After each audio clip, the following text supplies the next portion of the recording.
This weekend, the big news was that the North Koreans shot off a rocket. They claimed they were making an attempt to put a satellite in orbit, which they have a right to do under international law. Space is supposed to be open to all those individuals who want to use it. Of course, the West, including our government, or especially our government, reacted almost in a hysterical fashion. They called for an emergency UN meeting, and this meeting of the UN met, and they are trying to decide now what to do about the North Koreans. Here it is. The North Koreans, they have a rocket, not an intercontinental ballistic missile. We don't even know for sure if they have a bomb that they could launch. And we're now wondering, what are we going to do with this country? I mean, they can't even feed themselves. They don't have a Navy. What kind of an Air Force do they have? And yet it just seems like this is an excuse for the West, and in particular, our military-industrial complex, to have another excuse to have a massive buildup. It just seems so unnecessary. Ironically, it seems like the Chinese had the most measured response and say, why don't you just sit back a minute and think about this? And I think that's what we ought to do. The Koreans aren't going to attack us. If they even did have a bomb, even if they made an attempt to do it, I mean, they would be wiped off the face of the earth within minutes.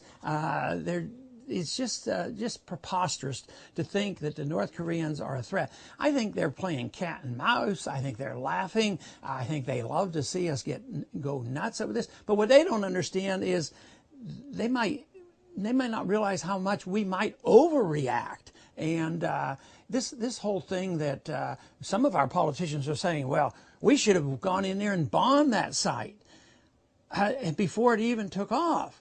But the technology there is so primitive, and yet we're at this point of thinking that it's like Pearl Harbor again. Just think, we are concentrating on weapons, and weapons are really important. But what have we said for many years? It's not the guns that kills, it's the people that kill. And yet we have politicians now claiming that we should practically go to war against North Korea at this moment. Quite frankly, I think if we wouldn't be in South Korea, which I have advocated for years, South Korea and North Korea probably would be unified and they'd be westernized by now. But this whole idea that we're there and we persist with this confrontation, communism is a failure. That's why the Soviet system collapsed. But when you play these games, just like we did with the communists in Cuba, Castro lasted a lot longer because we put sanctions on Castro and gave him cover. But that is going to come to an end. Eventually, after all these years, sanctions don't work. People are now crying for even more and more sanctions. So it just doesn't make any sense whatsoever for us to pursue these policies of antagonism. You say, well, these people are a bit nuts. Well, if they don't want to talk to us, fine. But if they would talk to us, I wouldn't give them any money. So often when we talk to the North Koreans, we think they're going to do something, we give them money. Why don't we try this third option? Instead of either attacking people or giving them money, just offer out friendship. If they want to trade with us, fine. But communism fails. It will fail. Their system is failing. The Soviet system, we didn't have to attack it. They had thousands and thousands of nuclear weapons, and we didn't have to confront them. And now we're acting hysterically over this whole notion that we have to attack them. Sure, they might be working on a weapon, but just think in the age in which we live. People need to understand and study what fourth-generation warfare is. They need to understand that we were really brought down, and chaos was caused by 19 individuals with box blades. That's what we have to think about. But you have to understand fourth-generation warfare. You have to understand why people want to attack us. You have to understand why we do these things and how fruitless they are. We have to realize that our foreign policy has blowback to it. And that is the biggest threat to us.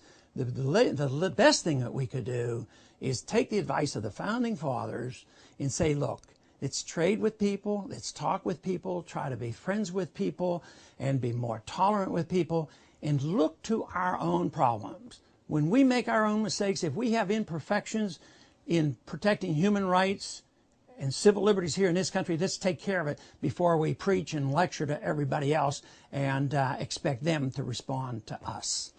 If we do that, I think we could come up with a much better chance of having peace in this world and certainly a lot more prosperity.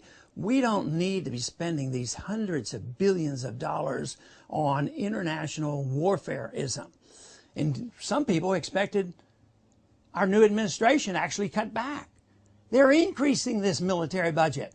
And if you would have just listened to the comments from our administration today, they were more provocative than anything I've heard in weeks, if not months, about what we must do about this.